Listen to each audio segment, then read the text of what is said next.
You ever had a neighbor so deep into your business, you started wondering if maybe you were living in their house?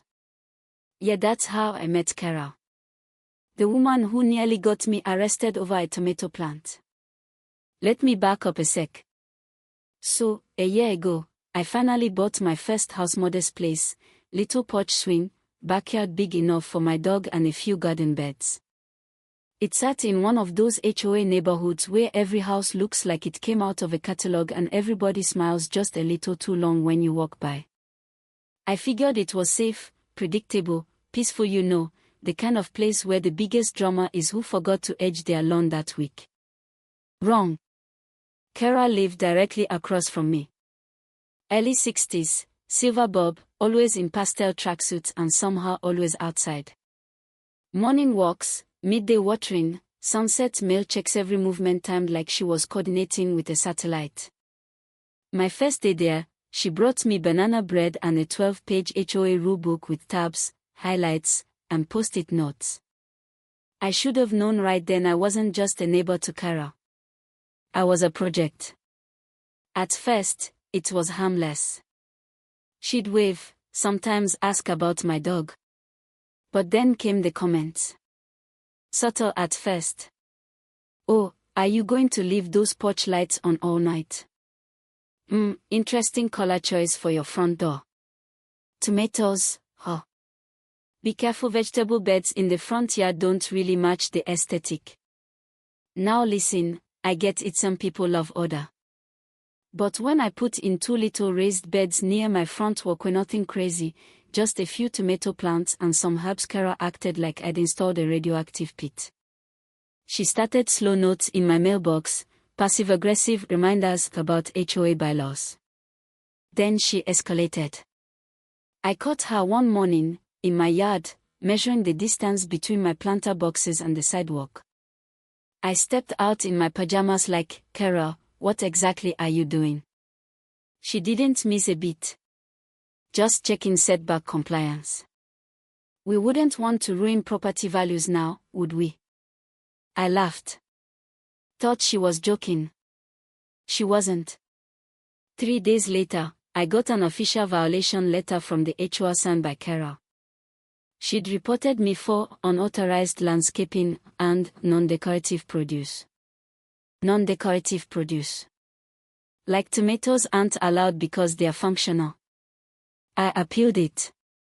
Sent photos, measurements, even offered to put up a little lattice to enhance visual cohesion. The board rejected it. Every single time. And here's the kicker, turns out Kara was the HOA president. And the rest of the board are friends. Bridge club buddies who voted however she told them to. So I decided to play chess, not checkers. I went to the county zoning office and pulled every permit for the development.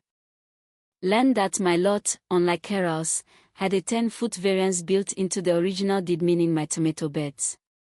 Completely legal. Not just HOA legal. County legal. Then I dug deeper. You know how Kara always parked her SUV just a little crooked in her driveway? Turns out, she'd paved over part of the stormwater easement illegally. No permit. No inspection. And when I looked up her backyard improvements, new gazebo, built-in grill, that koi pond she bragged about, it became real clear real quick, not one of them was up to code. So I filed a complaint. Not petty. Just factual. Within 2 weeks, county code enforcement showed up at Kara's with a clipboard and a citation book. I watched from my porch, sipping coffee, as the inspector walked her through every violation. Her face. I swear, if looks could melt vinyl siding, my whole house would have been a puddle. She stormed over that afternoon, red-faced and shaking, accusing me of harassment, of weaponizing bureaucracy. I smiled and said, I just wanted to make sure our neighborhood maintains its standards. You understand? For a while, it got quiet. I kept my yard neat, my tomatoes growing. She stopped waving. Stopped walking past my house altogether. But peace, apparently, was too much for her to bear. Because 2 months later, I woke up to flashing lights. 4 squad cars lined the street. A county cruiser. Animal control. I thought someone had died.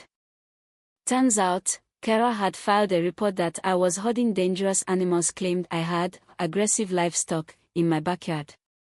What she'd seen, apparently, was my cousin's 2 Nigerian dwarf goats, tiny, harmless, and visiting for the weekend while he repaired their enclosure. I tried to explain. Showed paperwork, photos, vet records. But Kara had photos to zoomed-in shots of the goats eating grass, with captions like, "Suspected threat." I wish I was kidding. Animal control was cool about it. An officer even scratched behind the goat's ears, but the cops still had to take the complaint seriously. I spent the better part of that Saturday explaining how temporary goat babysitting wasn't the same as operating an illegal petting zoo. Eventually, everything got cleared. No charges. No fines. But my patience? Gone. That night, I uploaded my footage, everything from the yard measuring incident to her creeping around the fence with her iPod onto a Google Drive folder. I shared it in our neighborhood forum. Titled it, "A Year with Carol." The comments exploded. Turns out, I wasn't the only one. There were stories. So many stories. The kid whose lemonade stand she shut down. The veteran she fined for his flagpole being slightly too tall. The couple who had their patio furniture moved because it clashed with the neutral tone of the neighborhood. And that's when it happened. The board voted to remove her. She fought it. Loudly. Threatened lawsuits. Called everyone ungrateful. But in the end, she was out. And when her house hit the market 6 weeks later, nobody shed a tear. The tomatoes? Still thriving. The goats? They visit every spring. Me? I'm the new HOA president now. And my first order of business: rewriting the bylaws to explicitly allow homegrown produce, because sometimes, the best way to win isn't yelling louder, it's planting roots so deep that no amount of pettiness can pull them out. But hey, let me ask you something. Was I wrong to fight back the way I did? Should I have let it go, kept the peace? Or did Carol get what she had coming? I'd love to hear your take. Drop it in the comments. Because in neighborhoods like this, the lines between right and petty get real blurry real fast.